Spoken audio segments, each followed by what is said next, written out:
It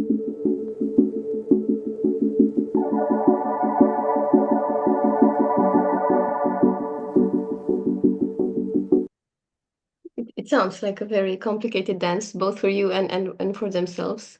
Um, I assume, though, that once the lights are dimmed in wherever you project the movies and you have a class screening and then a discussion, that is a bit of a permission slip to close the door to whatever forces out there are not letting them sleep at night.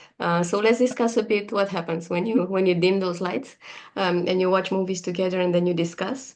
I will start by asking you, and it might sound like a bit of a silly question, but for me it is important.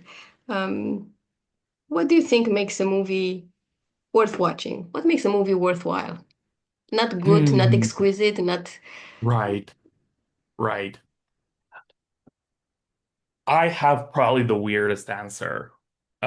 It's the quality of your attention to it. One of the things that I realized was that there is always something to learn or to understand from most viewing experiences.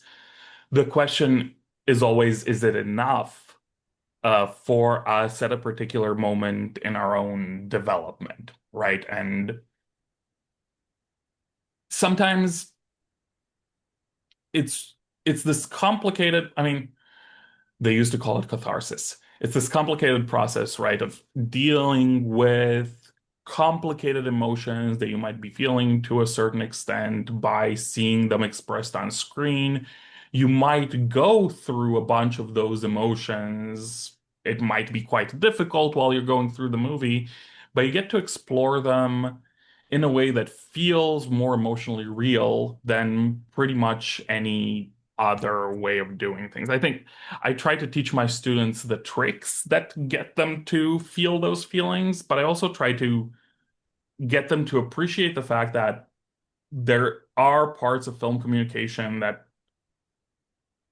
are really pretty much impossible to translate into language. And it is because we have particular experiences in conjunction with the movies that we watch, right? They occasion within us, let's say, revelations, they occasion within us changes in our own sort of sense of the world and sense of ourselves.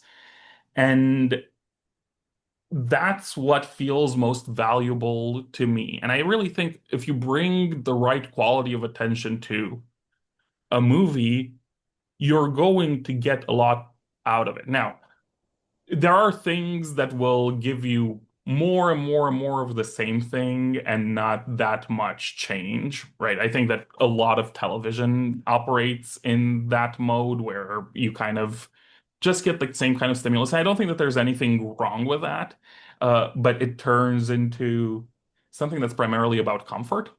It might be quite pleasing, but there's also something really powerful about growing with a movie and having a movie challenge you. There's no movie that I can pick that will be the right challenge for everyone in any moment, right? Sometimes a movie will just like hit you at the right moment in your life to have the impact that it has.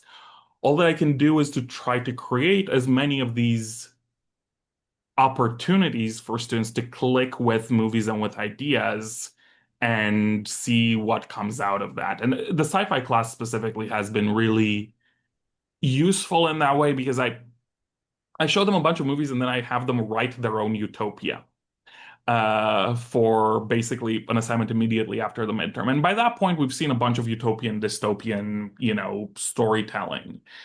And I call it the utopia dystopia exercise, and I have them write their own utopia or dystopia in 2 pages. That's all that I ask for, but I ask them to think it through and think it through structurally. And what most of them end up with is they start writing a utopia and then they realize it's someone else's dystopia. That's an And interesting exercise, most yeah. of them actually get to go through that process because once you start thinking about it structurally enough, you realize that pretty much any of this kind of speculative thinking has to